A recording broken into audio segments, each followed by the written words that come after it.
eu estou abrindo a minha alma para o Senhor, e até que essas considerações sirvam de reflexão, né, dos conselheiros, já que reconhecem a importância da atuação de uma corregedoria forte, não punitiva, mas sim forte, né, e que isso perpassa pela estruturação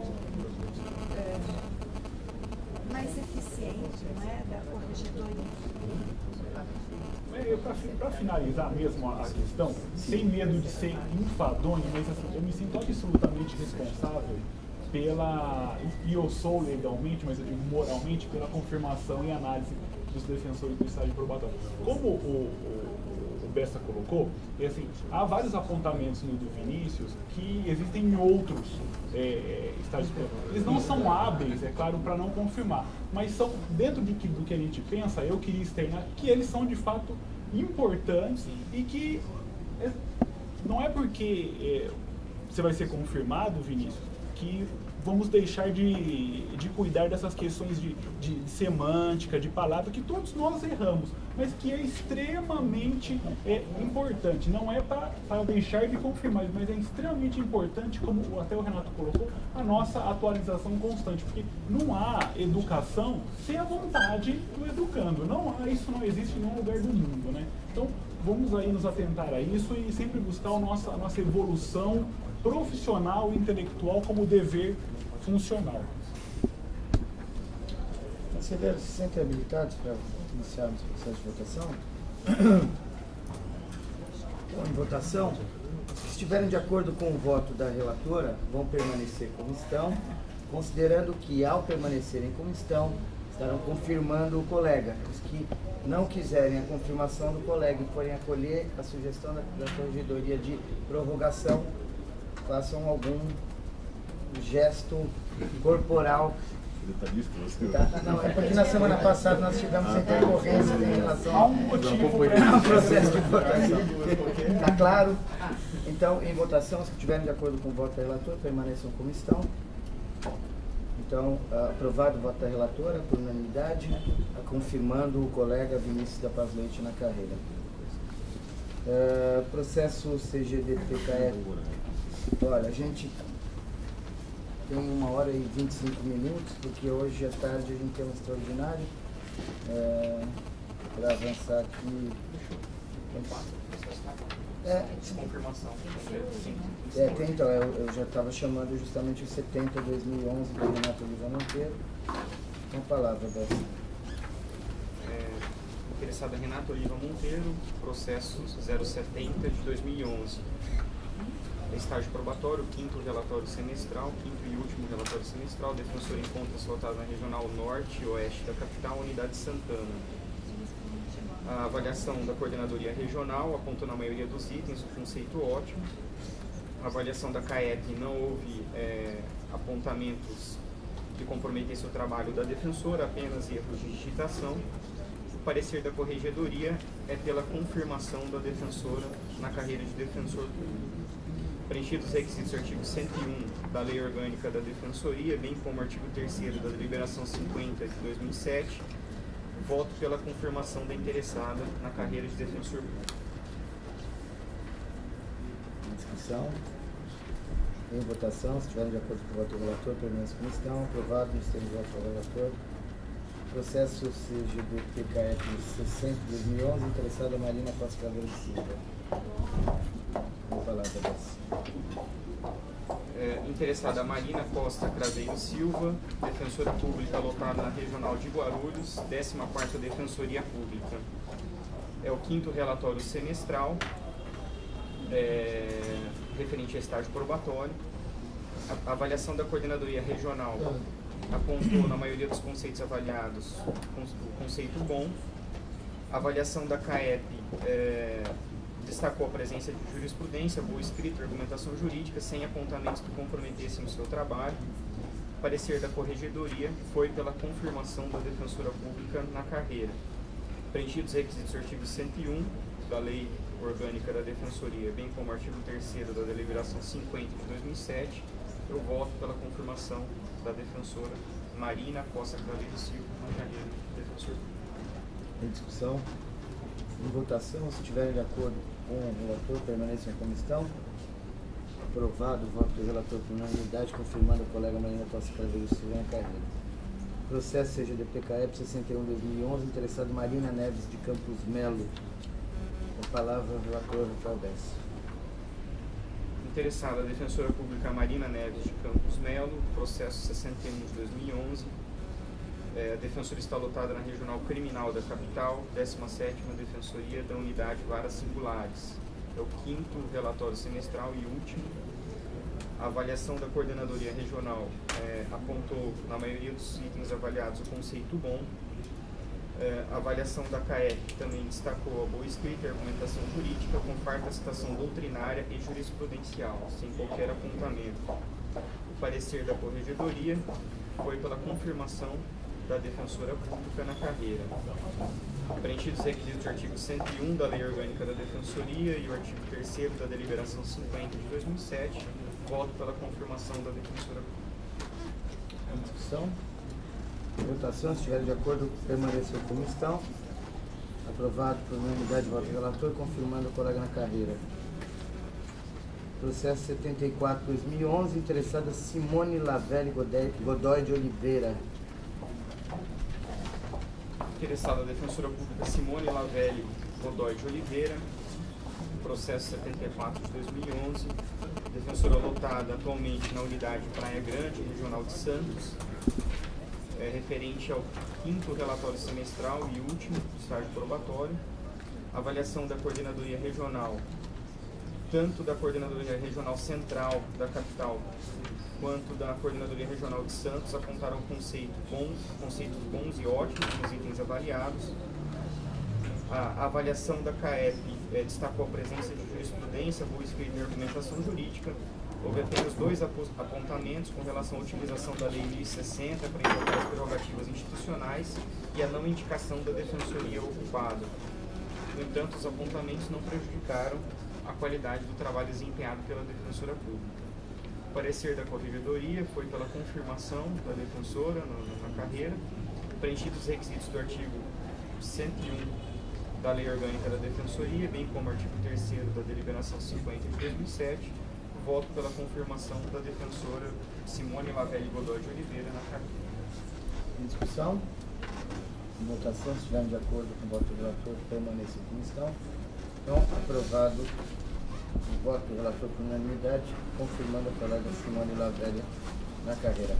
Seguindo o que havíamos pactuado em relação à pauta, a gente passaria agora para os afastamentos.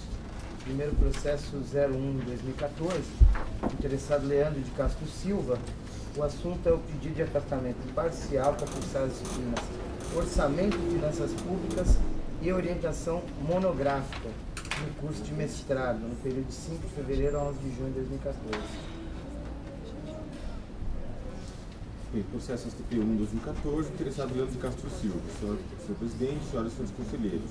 O presente feito versa o pedido de afastamento parcial apresentado pelo defensor público Leandro de Castro Silva, classificado na unidade de São José do Rio Preto, sede da respectiva regional, tendo em vista a sua necessidade de deslocamento para a cidade de São Paulo, com o objetivo de frequentar as aulas de disciplinas do curso de mestrado profissional em Gestão e Políticas Públicas da Fundação Getúlio Vargas. O proponente indica que necessitará se afastar durante um dia cada semana, no período de 5/2/2014 a 11/6/2014, sempre às quartas-feiras, em virtude de 2 disciplinas de frequência obrigatória dentro da grade do programa curricular. Ressalta que não necessitará de afastamento nos dias 5 de março de 2014 e 2 de abril de 2014. Como o horário das aulas é das 16 às 18h50, atesta o interessado o seu afastamento, conforme atesta o interessado, o seu afastamento com prejuízo das atribuições seria necessário para permitir a substituição por outro defensor em sua unidade de classificação. O proponente informa ainda que restam apenas 3 créditos para o término do programa e a terceira disciplina, envolvendo a temática Políticas Públicas e Economia Comportamental, será cursada no mesmo período acima indicado, mas às terças-feiras, dia da semana em que já se encontra afastado de suas atribuições em virtude de sua participação junto ao Conselho Penitenciário do Estado. O interessado apresenta detalhada justificativa para o acolhimento de sua pretensão frente aos precedentes e diretrizes fixados por este Conselho Superior. O coordenador da Regional de São José do Rio Preto, em sua manifestação lançada de forma manuscrita no pedido do interessado, opinou favoravelmente ao afastamento. É o breve relatório, passo a emitir o meu voto. Inicialmente, cumpre ressaltar que este Conselho já se manifestou anteriormente em outros 3 pedidos apresentados pelo interessado para a frequência das disciplinas do referido curso de mestrado. São os processos CSDP 382 de 2012, relatora conselheira Juliana Saad, CSDP 22 de 2013, relator conselheiro Rafael Bessa de Yamamura, CSDP número 221 de 2013, relator conselheiro Davi Depinel. No processo 22 de 2013, o conselheiro Rafael Bessa de Yamamura manifestou-se no sentido de autorizar a frequência às aulas pelo interessado sem ensejar o seu afastamento das funções, uma vez que já estaria afastado em um dia por semana para comparecer ao Conselho Penitenciário e, no dia anterior, poderia se ausentar da unidade em horário compatível com o desempenho de suas atribuições. No feito seguinte, 221 de 2013, por mim relatado, chamou-se a atenção para o fato de que o proponente, caso deferido seu pedido, estaria afastado de suas atribuições por 3 dias da semana, uma vez que os dias das disciplinas a serem frequentados no segundo semestre de 2013 não coincidiam com o dia em que o defensor público participaria das reuniões semanais do Conselho Penitenciário Estadual. Neste último caso, o Conselho Superior houve por bem condicionar o afastamento do defensor à sua saída temporária do referido órgão, autorizando a frequência às aulas às terças-feiras sem prejuízo de suas atribuições e às quartas-feiras, autorizando seu afastamento com prejuízo das atribuições ordinárias. Embora não conste essa informação nos autos, acredita-se que o interessado, tão logo encerrou seu período letivo no segundo semestre de 2013, tenha retomado as funções desempenhadas junto ao Conselho Penitenciário Estadual, tanto que justifica a não necessidade de afastamento às terças-feiras em razão de sua presença nas sessões do referido órgão. Portanto, ao contrário do feito anterior, nesta oportunidade, o pedido do interessado não colide, salvo o melhor juízo, com o interesse público envolvido no desempenho de suas funções junto à unidade em que se encontra classificado. Além do dia em que já se encontra afastado para participar das reuniões semanais do Conselho Penitenciário Estadual, ocasião em que frequentará a disciplina de seu curso de pós-graduação, o interessado pretende mais um dia de afastamento semanal, situação que me parece razoável, especialmente diante da iminência da conclusão do programa curricular. Diante do exposto, considerando a grade anexada aos autos e o teor do pedido apresentado, manifesto-me pela autorização do afastamento do defensor público Leandro de Castro Silva, com prejuízo de suas atribuições, nos dias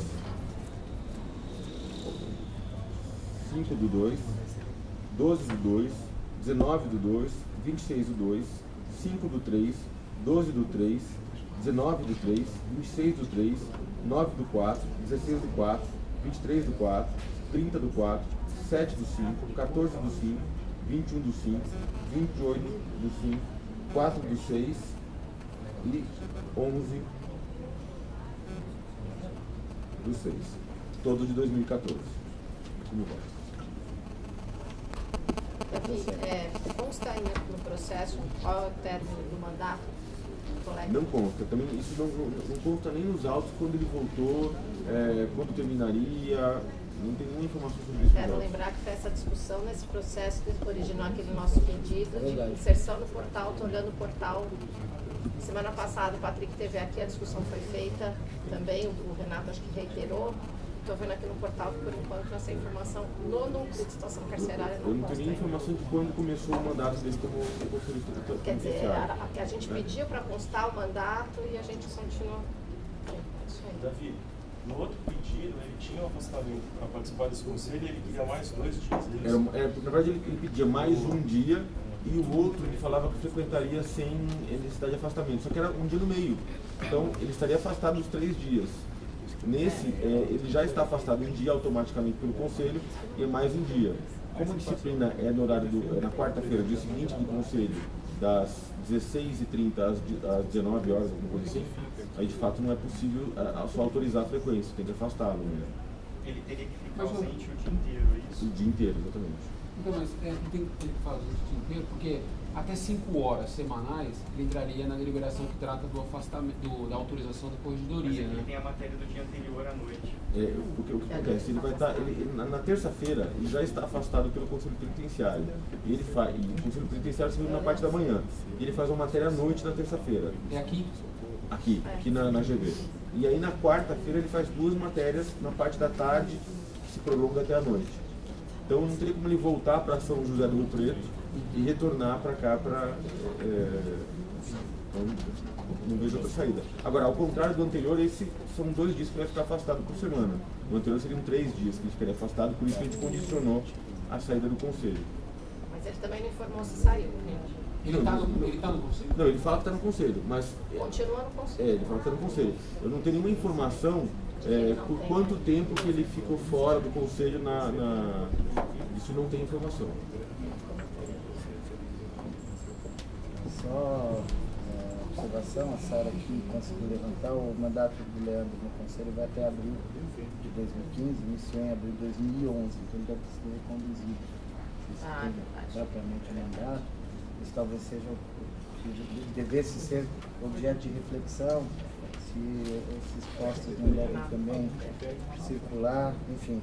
De todo modo, Franciane, eu vou incluir na pauta da próxima reunião do Conselho, dos núcleos, perdão, que deve ser, sem ser a próxima semana a outra, uma solicitação de atendimento disso. A chefia de gabinete já encaminhou para os coordenadores o pedido, mas eu vou reforçar pessoalmente para que eles... Eu acho que essa reflexão, porque tem que ser integrante do núcleo para participar dos conselhos, acho que acho que seria bem interessante discutir isso com os núcleos, eu vou falar com os núcleos para que, enfim, além dessas informações do titular, a gente pense em dar transparência, com um resumo das atividades perante o conselho, porque acho que isso é importante a gente saber. A gente não tem essa informação sistematizada, mesmo na administração, a gente não sabe o que está sendo tratado no conselho, como a instituição, porque essa pessoa está representando a instituição, tem se posicionado nas discussões. A gente ressente bastante, principalmente na área penitenciária, porque as discussões do Conselho Penitenciário são muito importantes para a política de trabalho da Defensoria. Nem todos os conselhos, esse conselho em especial tem reuniões semanais. Esse tem semanais. Esse tem semanal. Esse é o único, acho que é o único que tem semanais. Os demais são mensais, alguns nem mensais são. É o conselho responsável pela elaboração de pareceres de computação. Agora foi suprimido política pelo penitenciária. né? Política penitenciária em São Paulo, a discussão passa toda pela Nós temos 2 defensores públicos do conselho. acho que é o Patrick e o Leandro. Era o Patrick, não sei se já serve. Como a disciplina que ele vai cursar orçamento e finanças públicas, você podia pedir para ele na terça-feira à tarde vir para cá. Esse ano vai ter que fazer PPA. Ele já adianta aqui para elaborar o orçamento e o PPA na terça-feira à tarde. Em votação, os que estiverem de acordo com o voto do relator permaneçam como estão, então fica autorizado o colega a frequentar as disciplinas nos termos do voto do relator no período ali indicado. Eu protocolei uma proposta, né, de regulamentação dos afastamentos. Que bom. Da Estava pensando nisso. E aí queria também uma política de restituição para a instituição. E uma das obrigações é ele ficar como ou consultor ad hoc, né, de qualquer órgão de execução, ou mesmo à disposição da administração para ele contribuir. Gostaria que seja bom nessa casa. Encaixaria aí na Porque dá um trabalho, pegar um PPA especial. Pode mandar a proposta? Arrepio só de pensar em começar a pensar em PPA. Pode mandar a proposta, por favor? Você... Não, constou sim, porque constou. Sim. Tá, mas constou porque você deu uma olhada. Tá, ok. Mas não tem itinerante para esses afastamentos, não? Esses afastamentos. Você fala alguma coisa aí, não? Nós temos esses itinerantes fantásticos, que eu sempre relembro, que ninguém gosta de conversar, a gente É, pode utilizar. eu não conheço. Mas obrigado, Miraganha, por trazer Tá essa sempre proposta. lembrando. É algo que ele estava aflito já, então vamos fazer. E na correria, nas urgências, a gente não consegue fazer. Próximo processo seria o 363 de 2013, interessado Marco Antônio Barbieri Gonçalves. Relator Márcia Regina, corregedora Márcia Regina Garuti. É aquele pedido de afastamento parcial do mestrado em psicologia como ciência e profissão.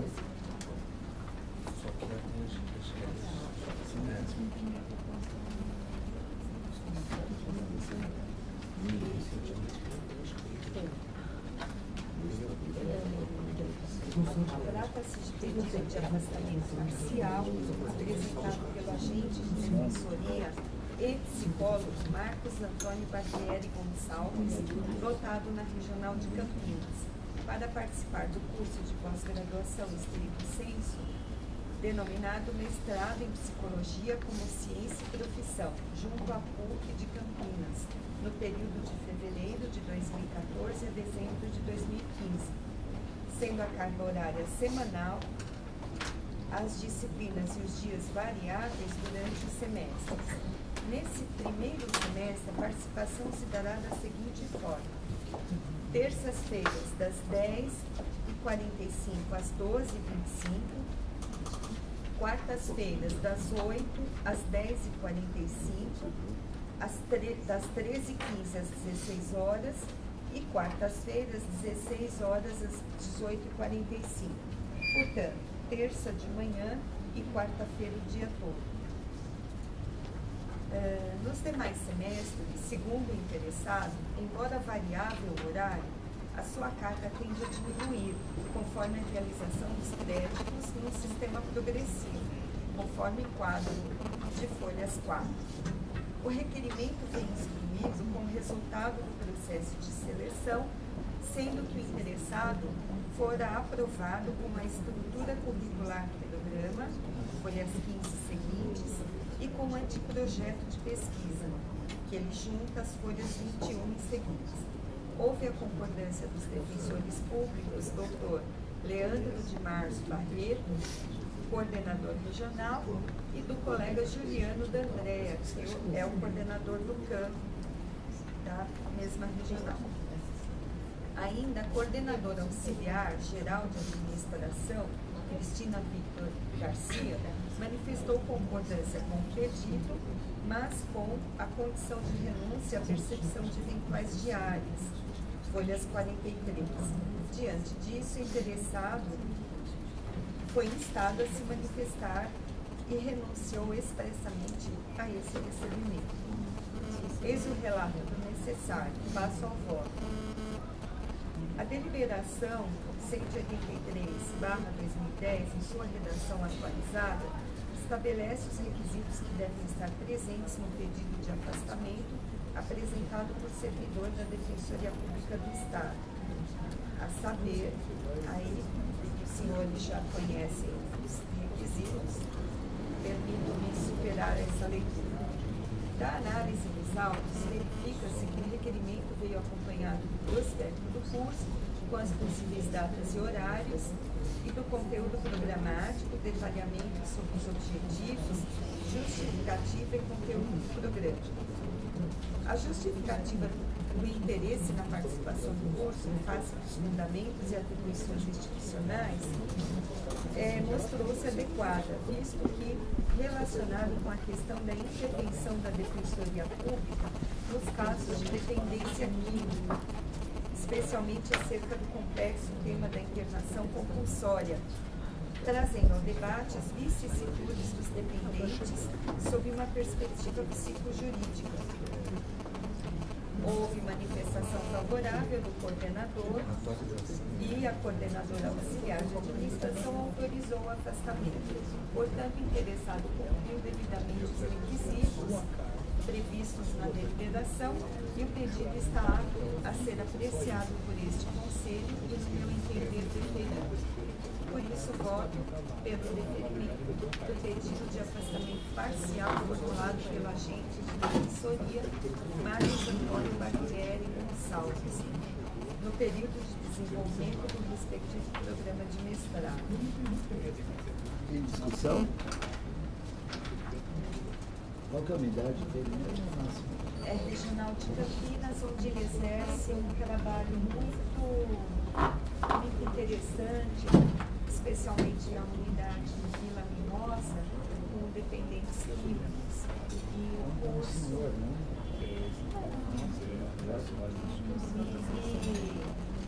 E milagrosamente ele consegue lá atender a unidade de Vila Mimosa, Campinas, enfim, Mineira e Piracicaba. Situação que será resolvida agora com o ingresso dos novos agentes. Rapaz, bastante calor. Bom, havendo as considerações em votação, os que estiverem de acordo com a relatora permaneçam como estão. Então, aprovado o voto do relator com unanimidade, deferindo seu afastamento nos termos ali consignados. Nós então... Queria só mais uma inversão, se for possível, que é do 356, que eu vou só um pedido de conversão de diligência para evitar processo fixado. É verdade. Nós tínhamos pactuado aqui de rapidamente enfrentar o 356 e o 359, que não vai haver apreciação, e aí a gente volta para a pauta normal. Então, 356 2013, interessado Tatiana Semensal de Lima Costa, Fernando Artacho Cavalho Martins. É uma proposta de alteração das atribuições da Regional Osasco, Unidade Carapicuíba, primeira e terceira Defensoria Pública da Unidade Carapicuíba. O relator é o conselheiro Davi Eduardo Benefício. Senhor presidente, senhoras e senhores conselheiros, o presente feito versa o pedido de alteração das atribuições apresentado pelos defensores públicos, que ocupam a primeira e a terceira Defensorias Públicas da Unidade de Carapicuíba, Regional Osasco. A pretensão dos interessados é a divisão das atribuições relacionadas à infância e juventude na referidas unidades, tanto na esfera civil quanto na infracional, de modo que a terceira Defensoria Pública, atualmente vinculada apenas às áreas de direitos de família e fazenda pública, passa a compartilhar as atribuições da primeira Defensoria Pública especializada na temática infância e juventude e vice-versa. Desse modo, pela proposta trazida ao Conselho Superior, não haveria diminuição de atribuições de nenhum dos cargos indicados, mas tão somente o compartilhamento das atividades hoje desempenhadas de forma distinta, o que permitiria, inclusive, maior facilidade no eventual acúmulo de funções decorrentes da substituição. Contudo, antes de ingressar na análise do mérito do pleito, entendo necessárias algumas diligências para contextualizar o problema levantado e a pretensão deduzida. Ressalto de início que a primeira Defensoria Pública da Unidade de Carapicuíba já sofreu alteração de suas atribuições, provocada a partir de pedido da própria interessada que figura neste feito, visando a especialização das atribuições desenvolvidas, justamente em sentido diverso do que ora se pretende fixar. À época, a intenção de especialização contava com o apoio do Núcleo Especializado da Infância e Juventude, razão pela qual entendo imprescindível a prévia manifestação do órgão. Também reputo necessária a consulta à coordenação da unidade, objetivando uma análise conjuntural da proposta de acordo com a realidade local. Tal diligência é necessária em razão principalmente do fato de ter sido a segunda Subdefensoria Pública Geral anteriormente contatada por defensores públicos classificados na Unidade de Carapicuíba com atribuições na esfera de família, que noticiaram que a terceira Defensoria Pública da Unidade possuiria um volume menor de demanda que outras defensorias públicas que atuam na mesma área, o que demandaria a equalização das atribuições, visando a distribuição equitativa das atividades. Diante do exposto, voto pela conversão do julgamento em diligências, visando a colheita de manifestação do Núcleo Especializado da Infância e Juventude e da coordenação da Unidade de Carapicuíba, acompanhando os ofícios a serem expedidos cópias da proposta apresentada e da presente manifestação. Como voto. Então, o relator propõe aqui que a gente colha outros elementos antes de fazer a avaliação do mérito da mudança das atribuições propostas. Em votação, os que estiverem de acordo com o voto do relator, permaneçam como estão. Então, convertido o julgamento de diligência para a colheita dessas manifestações do núcleo e da coordenação da unidade. Agora, o processo 359, visão assim, que é aquele da proposta de alteração de deliberação 111, que institui o regimento interno dos servidores, a gente poderia já fazer... Eu tinha convertido em diligência aqui, a pedido dos servidores da associação. Eu tinha um votinho. Não, tá na minha pasta. Mas então, eu abro a consulta a ser realizada por e-mail, né?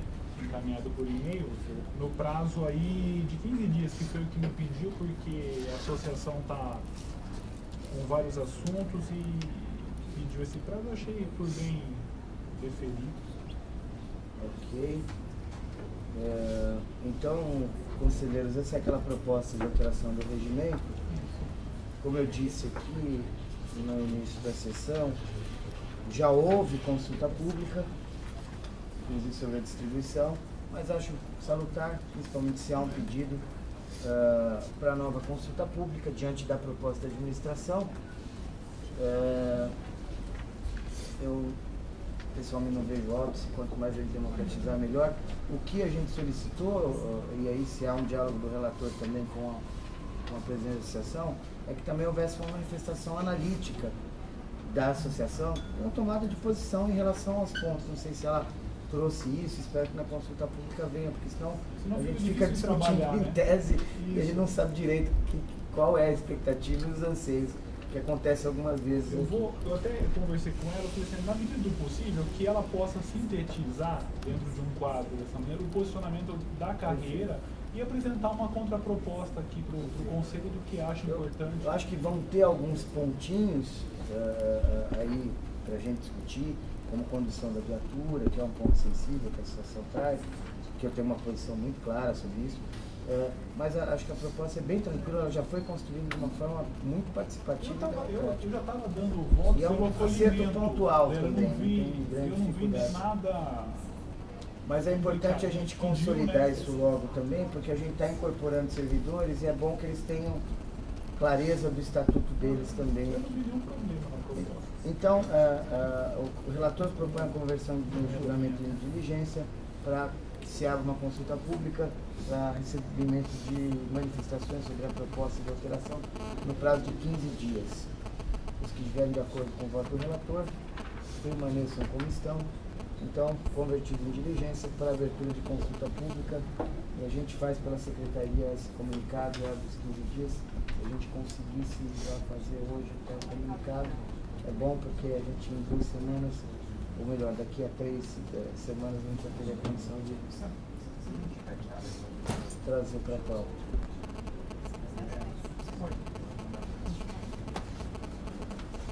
Zé, se você puder até passar para os conselheiros, eu lembro de ter passado, não tocou aqui, a tabela, tem até uma tabelinha comparativa com a justificativa, da onde surgiu a proposta de alteração. Então, vencidas as inversões, a gente entra na ordem sequencial da nossa pauta. Primeiro processo é o...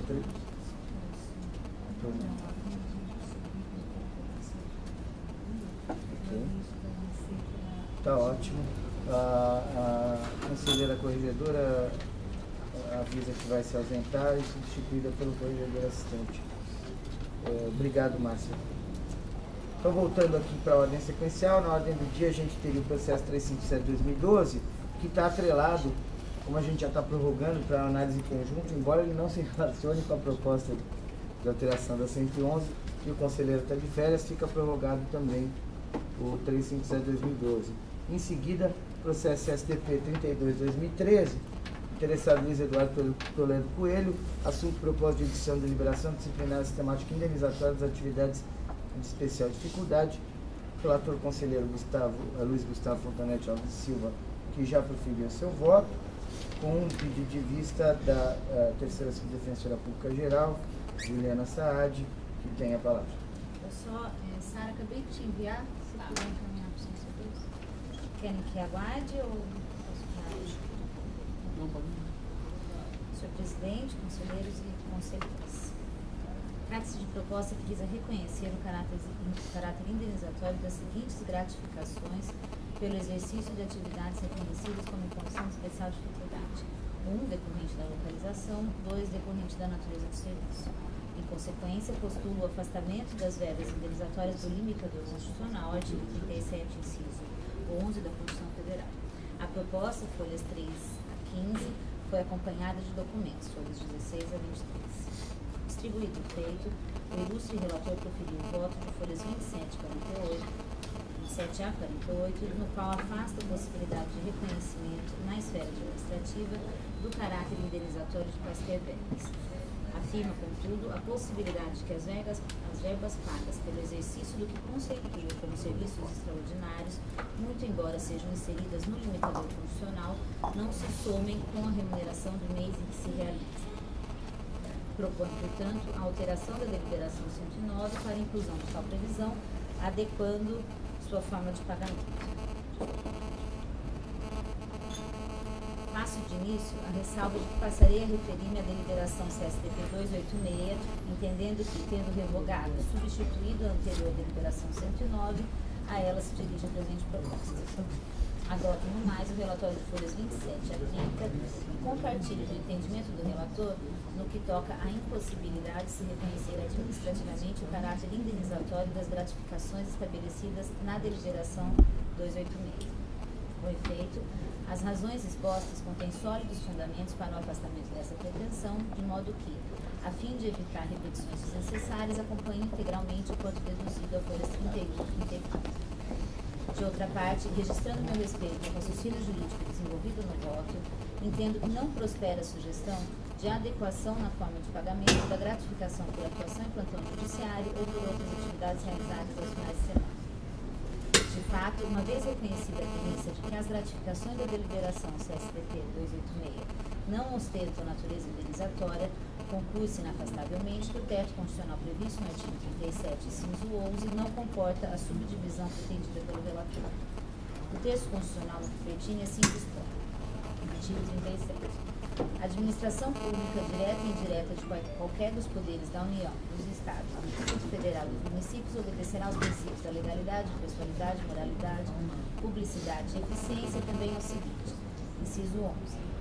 A remuneração dos subsídios dos ocupantes de cargos, funções e empregos públicos da administração direta, autárquica e fundacional, dos membros de qualquer dos poderes da União, dos Estados, do Distrito Federal e dos municípios, dos detentores de mandato eletivo e dos demais agentes políticos e os proventos, pensões ou outra espécie remuneratória percebidos cumulativamente ou não, incluídas as vantagens pessoais ou de qualquer outra natureza, não poderão exceder o subsídio mensal em espécie dos ministros supremos da União Federal, aplicando-se como limite nos municípios o subsídio do prefeito e nos estados do Distrito Federal, subsídio mensal do governador no âmbito do Poder Executivo, dos deputados estaduais e distritais no âmbito do Poder Legislativo e dos desembargadores do Tribunal de Justiça, limitado a 90 inteiros e 25 centésimos por cento do subsídio mensal em espécie dos ministros do Supremo Tribunal Federal no âmbito do Poder Judiciário, aplicável este limite aos membros do Ministério Público, procuradores e defensores públicos.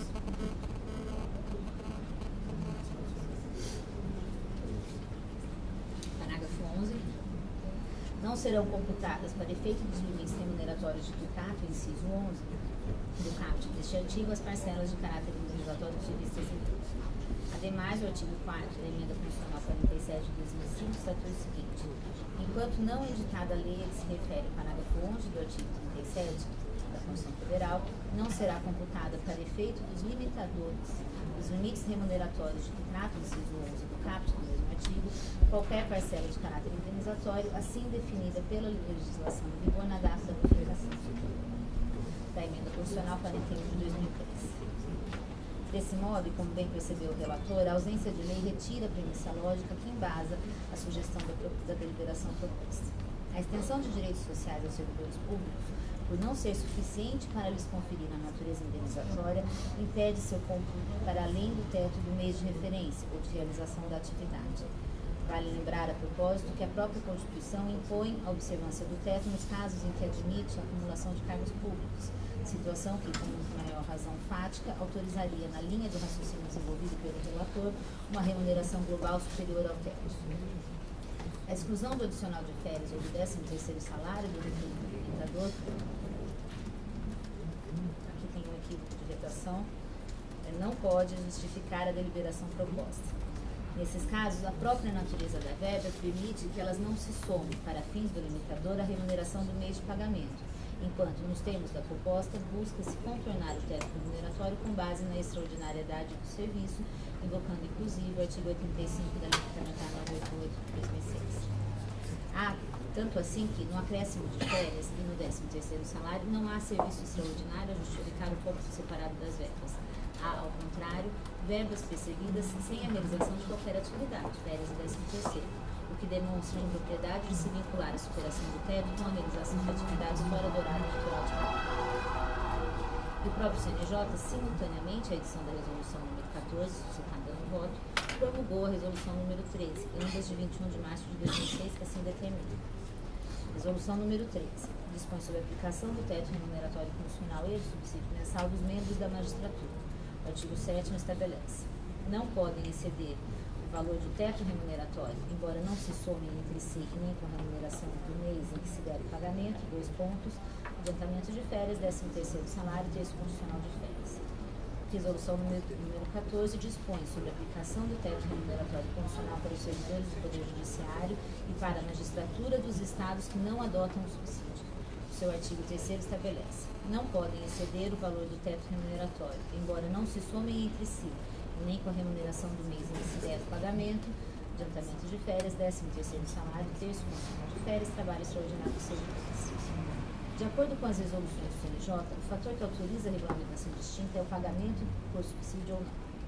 Com efeito, o só fato de se considerar de forma diferente o trabalho extraordinário para fins de teto remuneratório, conforme o servidor do judiciário ofira ou não subsídio, já é indicativo claro de que a essência deste trabalho, além da jornada normal, não é decisiva para a sua categorização. Tanto, evidentemente, que o mesmo fato, o trabalho extraordinário, foi regulamentado de 2 modos distintos, no que toca ao redutor constitucional. Nesse aspecto, cabe ainda ressaltar que a resolução invocada, diferentemente da proposta apresentada, determina que as verbas não se somem com a remuneração do mês em que se der o pagamento. Ao contrário, a proposta pretende que tais verbas não se somem com a remuneração do mês de inferência, ou seja, com os valores recebidos no mês em que se realizou a atividade. Ainda que assim não fosse, respeitado o poder normativo deste colegiado, cabe registrar que ele não se assemelha às funções constitucionalmente atribuídas ao Conselho Nacional de Justiça. O Conselho Nacional de Justiça é o que compõe a estrutura do Poder Judiciário, conforme o artigo 92, inciso 1A da Constituição Federal, sendo criado para exercer controle da atuação administrativa e financeira do Judiciário e do cumprimento dos deveres funcionais de seus juízes, tendo suas atribuições fixadas no artigo 103b, parágrafo 4º da Constituição. Este órgão possui estrutura complexa, formada por membros do Poder Judiciário, Ministério Público, OAB e cidadãos, sendo que sua criação remonta à ideia dos Conselhos Judiciais Europeus, principalmente da Itália e França, que buscavam proporcionar maior autonomia judiciária, bem como disciplinar a atuação dos magistrados. No cenário constitucional brasileiro, seu mistério seria, então, de vigiar tal e qual uma sentinela. O axioma que embasa essa criação é bastante conhecido. A eficiência de determinado poder, bem como sua lisura, é mais facilmente obtida por meio da existência de um órgão fiscalizador. Afinal, o sentimento de impunidade inexoravelmente gera acomodação e piora o sentimento de total liberdade, ou melhor, de arbitrariedade. As suas atribuições vinculam-se, nos termos do artigo 103b, parágrafo 4º da Constituição, ao controle 1. Da atuação administrativa e financeira do Poder Judiciário, 2. Do cumprimento dos deveres funcionais dos magistrados.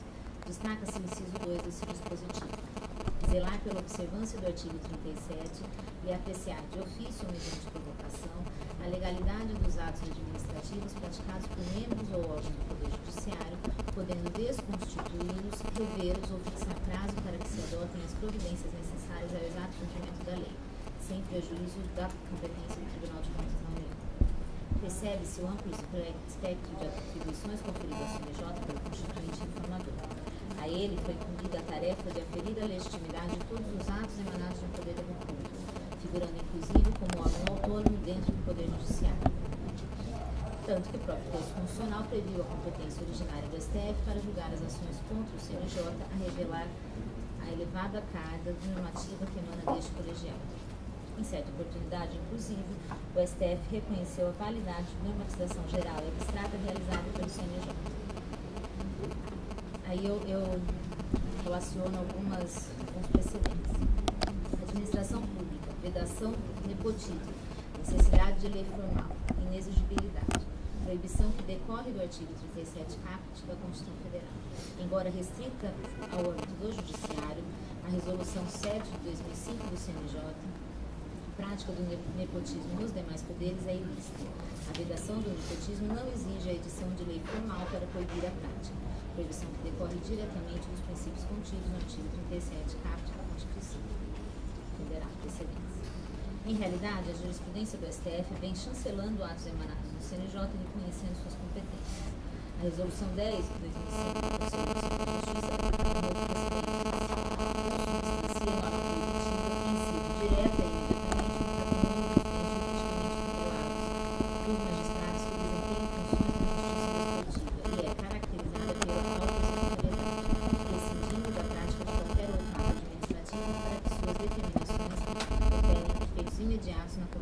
jurídico-funcional dos integrantes. Mostrando-se abrangente o ato pelo qual o CNJ determinou a realização de concurso público para provimento de serventias vagas, descabe concluir pela existência de direito líquido e certo em que se sustenta a ausência de vacância de certa serventia. No último precedente, a atuação fiscalizadora do CNJ não ficou balizada no tempo considerada a emenda 45 de 2012. Aliás, em movimento distinto, o STF retirou a eficácia de resolução do CNMP, que tratava de regras para a fixação do teto remuneratório do Ministério Público, o que, no entender desta relatora, reforça a concepção diferenciada do Conselho Nacional de Justiça, cujo emento transcrevo mais à frente. Por sua vez, o Conselho Superior da Defensoria Pública, órgão colegiado obrigatório da Administração Superior da Defensoria Pública do Estado, conforme o artigo 98, inciso 1, a linha C da Lei Complementar de 94, tem suas competências consultivas, normativas e decisórias elencadas no artigo 31 da Lei Complementar Estadual 988 de 2006. O órgão é composto basicamente por membros da carreira, ostentando um caráter marcadamente administrativo. Assim, enquanto o âmbito de ação do CNJ é exercer controle com relação à atuação de um dos poderes da República, inclusive a gestão financeira, o Conselho Superior da Defensoria Pública, apesar de sua essencialidade para a atuação da Defensoria Pública, figura como órgão interno da instituição, não havendo semelhança que autorize a ação para além daqueles parâmetros do quanto previamente definido em lei. Abstraído o fato de argumentos se pautar por regulamentação editada por órgão tinente ao Poder Judiciário, deve-se ressaltar, a propósito, que o fato do CNJ autorizar a contagem de um limitador distinto para o trabalho extraordinário de servidores não encontra respaldo na jurisprudência do STF. Confira-se, pois, os precedentes recentes no Tribunal a respeito da matéria.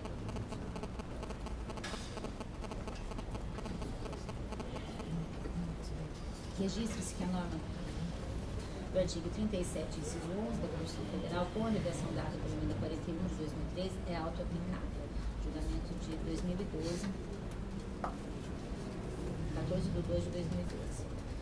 Outro precedente. A jurisprudência do Supremo Tribunal Federal firmou-se no sentido de que, após a emenda 41 de 2003, as vantagens pessoais de qualquer espécie devem ser incluídas no redutor do teto remuneratório previsto no inciso 11 do artigo 37 da Constituição Federal. Tipo extraordinário, relatora ministra Carmen Lúcia, de 2009. No mesmo sentido, e aí alguns outros recursos. Eu elenco, vou me permitir não ler aqui o número dos recursos. Resolução 15, de 4 de 12 de 2006, do Conselho Nacional do Ministério Público. Afronta ao artigo 37, inciso 11, parágrafo 12 da Constituição da República. A Resolução 15, de 4 de 12 de 2006, do Conselho Nacional do Ministério Público, cuida dos percentuais definidores do teto remuneratório dos membros e servidores do Ministério Público. A resolução altera outras normas de igual natureza anteriormente vigentes, possibilitando a ser ultrapassado o limite máximo para a remuneração dos membros e servidores públicos do Ministério Público dos Estados até agora fixado, e b. estabelecer-se novo padrão remuneratório para aqueles agentes públicos. Descumprimento dos termos estabelecidos no artigo 37, inciso 11 da Constituição da República pelo Conselho Nacional do Ministério Público, por contrariar o limite remuneratório máximo definido constitucionalmente para os membros do Ministério Público dos Estados Federados. Necessidade de saber o cidadão brasileiro a quem paga e principalmente quanto paga a cada qual dos agentes que compõem os quadros do Estado. Suspensão, a partir de agora, da eficácia da Resolução 15, de 4 de 12 de 2006 do CNMP, mantendo-se a observância estrita do quanto disposto no artigo 37, inciso 11, seu parágrafo 12, no artigo 39, parágrafo 4º, e no artigo 130A, parágrafo 2º, da Constituição da República. Julgamento de 2007. Procuradores do município de São Paulo, teto de remuneração, inclusão no cálculo das parcelas referentes a honorários de advogado, adicional de função, regime de dedicação exclusiva e gratificação de nível superior conferidos a todos os integrantes da categoria. Julgamento de 2013. No mesmo sentido, outros julgamentos aqui em 2009. Percebe-se, pois, que a função republicana da limitação constitucional à remuneração dos agentes públicos, tão cara a essa defensoria pública, não permite o acolhimento da proposta de deliberação formulada pelo conselheiro relator. A exceção ao teto, restrita às verbas de natureza indenizatória, exige definição legal, insubstituível pelo poder normativo deste Conselho Superior. Relevante, aliás, o voto do defensor público Renato Contivi, proferido no processo 253/2012, por ocasião da sessão do Conselho Superior, realizada em 3 de 11 de 2012, no exercício da suplência desta subdefensoria. Conquanto o referido processo não tenha sido definitivamente apreciado pelo conselheiro, em virtude da desistência apresentada pelo proponente, pedido formulado, o reconhecimento do caráter indenizatório da gratificação por substituição ou acumulação, guarda proximidade com a presente proposta, daí porque muitos de seus fundamentos são aplicáveis à espécie. E nesse contexto, o voto do nobre conselheiro suplente à época asseverou, em relação à exigência de lei para a caracterização da verba indenizatória. Abre aspas. Tais dispositivos suplicam, mas também exigem a edição de lei para a definição do caráter indenizatório, indicando inequivocadamente não haver nenhuma margem para exercício hermenêutico e conclua pela possibilidade de acolhimento da proposta nos termos em que formulada. A eficácia do princípio da legalidade, portanto, impede que se invoque o poder normativo do Conselho Superior para inovar na ordem jurídica. Ainda, as evidentes diferenças nas competências do CNJ e do Conselho Superior desta defensoria, do mesmo modo, não permitem a evocação da Resolução CNJ nº 14 de 2006 para acolhimento da proposta do relator. Nesses termos, respeitados os fundamentos trazidos aos autos, voto pela rejeição da proposta deduzida pelo interessado, bem como pela rejeição da proposta de alteração da deliberação 109, agora 286, anulada pelo relator. No voto, submetendo tais considerações, análise da epistemologia. Discussão. Eu gostaria de manifestar. Pois não.